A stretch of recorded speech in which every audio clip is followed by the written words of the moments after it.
we're at it again. Almost immediately, I'm just going to go straight into the next room, and we're going to run into Lisa for the second time.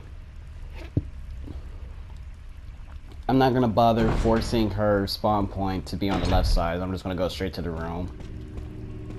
This area, we have a bit more space to work with, so dodging Lisa's attack will be a lot easier, regardless of which attack she does. So you just wait for her arms to get back in neutral, and just run right past her. If I really wanted to, I could have gone to the left path first, force her to spawn there, and then just run to the door with no problem. But I think I decided I was just gonna go straight to the door since I have more than enough space to dodge any of her attacks. She's not really much of a threat in this room.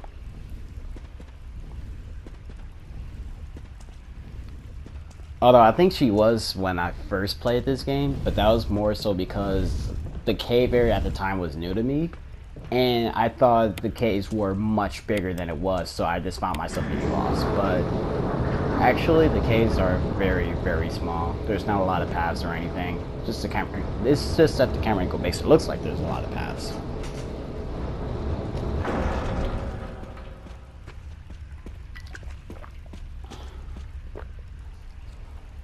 Gonna push the box to the platform and just exit out this room.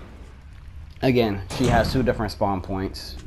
She has one down the stairs and one to the path towards the left. I go towards the path to the left and just run right past her attack.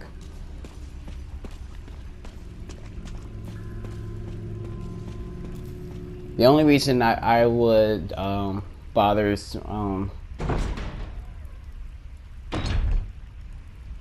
lost my train of thought there. Oh, as I was saying, the only reason I would bother changing her spawn point is if I'm just running on health and I need a first aid. Otherwise, there's no reason to. You just run past her, no problem.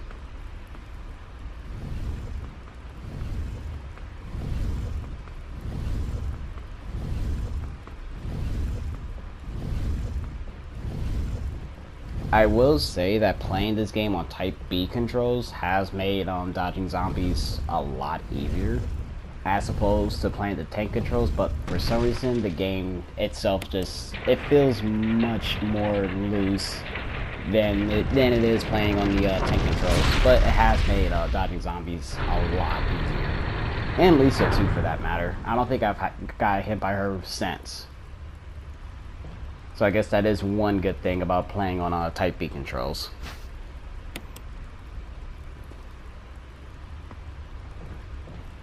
Gonna have to use a broken flamethrower to unlock the door, and I'm gonna leave this place, head right back to the mansion, grab the two stone and metal objects, and meet Lisa for the third and final time.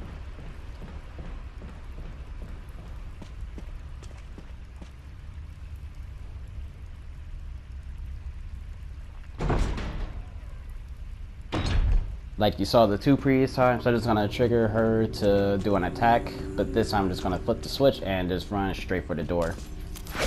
See, just like that.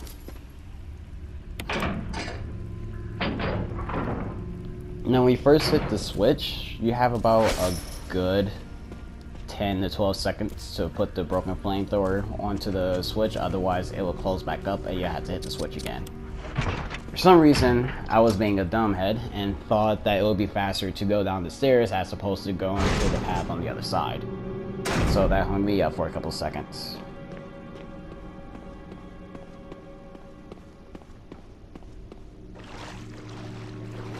I'm not sure which is faster, whether doing a quick turn and opening the box then, or just waiting until you're at the gates at the mansion to open the box, but I decided to just wait until I got all the other objects.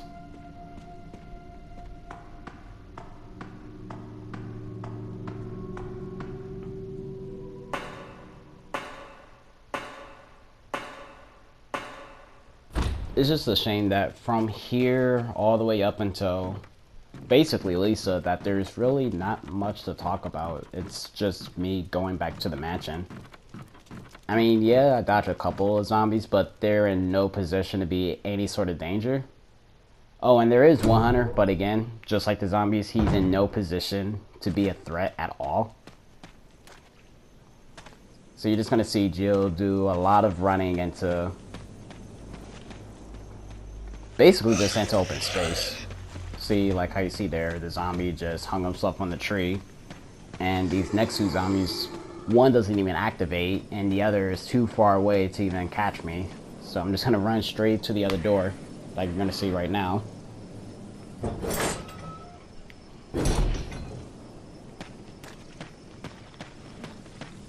See? Oh, I guess it did activate. I think on just one of my other playthroughs, he didn't even move. He just stood there while I ran right past him.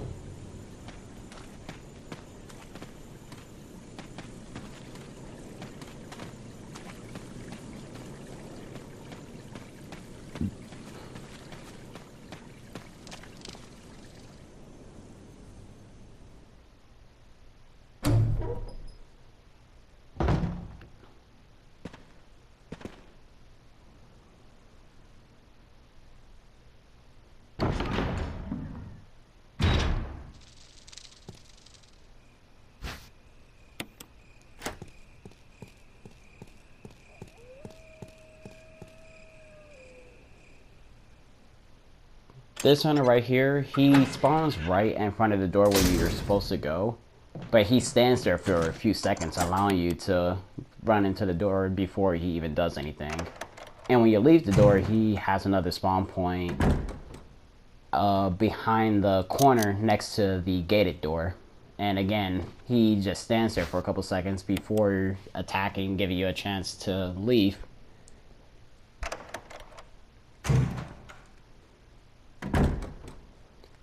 Hunters, while they're very relentless when they're on you, they're really slow to act. So you can just, if there's only one of them, you can just run right past them, no problem. It's when it gets to the point where there's 2 or 3 of them in the same area, that's when they get a little problematic, but that's rarely the case in this game. I can only think of like maybe one area where there's more than 2 hunters. And even then, they're positioned in such a way that you will only see at least 1 or 2 max. If you get caught by 3 in a room, that just meant you try to run away and you got fucked up.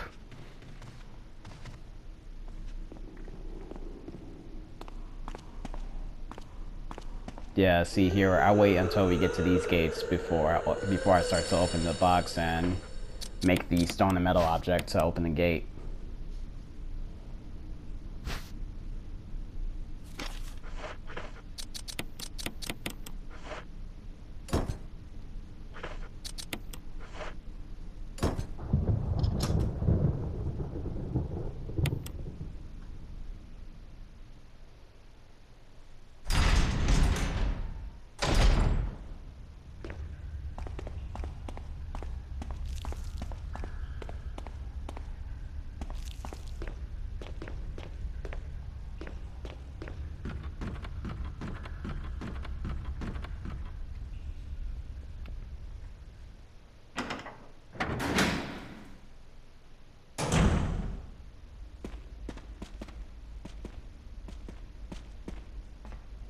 Now we're gonna have to deal with Lisa for the 3rd and final time.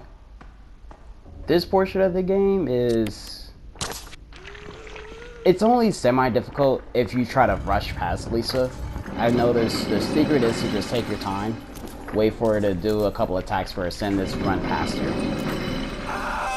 Right here, I think I waited way too late because she doesn't bother to bait, so I have to bait her into an attack. And I wanted her to run around the coffin instead of jump, because at that point she just gets a random boost of speed and she could knock you off the platform and instantly killing you while you're pushing that rock. But she wasn't, luckily this run, she really wasn't that aggressive, so I didn't have to worry about that, but that was a little scary right there.